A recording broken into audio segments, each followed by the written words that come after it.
Hey everyone, it's Niall at learntotradethemarket.com. Welcome to this evening's Forex training video.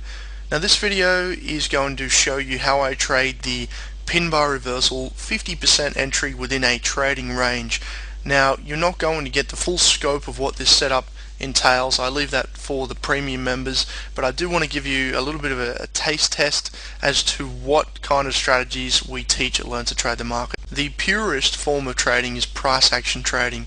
Now anything that's price action related will usually involve a clean price chart. That's when we've got no indicators, no mess, it's just pure price action. Now just about every article written on trading by myself is price action related. I like to keep things simple, extremely clean and clear, and very straightforward and logical. Now what I do is I write down the setup that I'm about to take, and I usually need to have 3 or 4 things that I can tick off in succession to give me confidence to take the trade. So in this example I've said, okay, look, I've seen a pin bar reversal, this is my sell signal, and now I want to have things that back that up. We want to have points of confluence. So I wrote down in the notepad, and in fact I actually use notepad on the computer, I don't bother writing it out, I just type it out.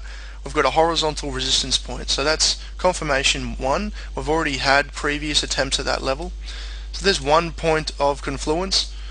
The second thing that I wrote down was obviously the pin bar itself. There's one giant sell signal. The other thing that I wanted to point out was, do I have a logical area to target? Do I have a solid risk reward? And the fact is, yes, I do. I have at least 2 times my risk in this setup, so it's a 2-to-1 risk reward, so I've ticked that box. And the fourth was, on zooming down to the 4-hour chart, I just wanted to make sure I had some intraday confirmation. Now if we look at this chart, we can see we've got a very clear trading range. Now that's not the confirmation I needed. What I needed to see was the intraday chart aligning with my higher time frame. So you can see on this attempt here we had a nice upper tail on the candle and we reversed down. On this attempt we just tickled those highs and we had a 2-bar reversal.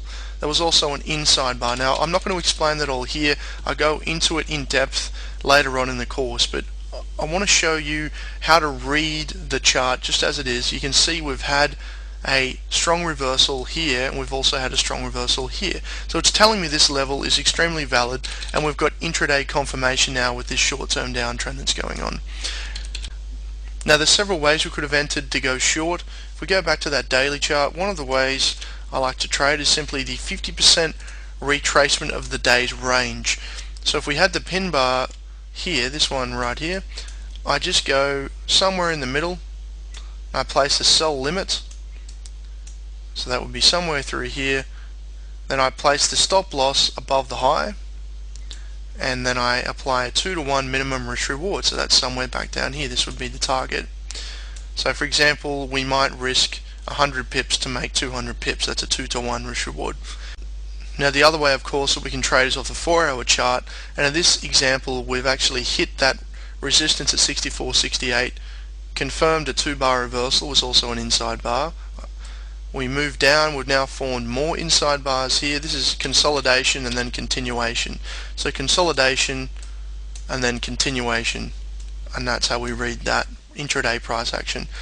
Of course you have a tighter stop on an intraday signal. In this instance you would place your stop above the most recent high, and that would be 64.25, and you could run a nice risk reward down to the lows at 62.50, and that's over a 3-to-1 risk reward for the intraday traders. Now I'm short the New Zealand dollar. We'll see where it ends up on Friday. See you in the next trading video, and take care.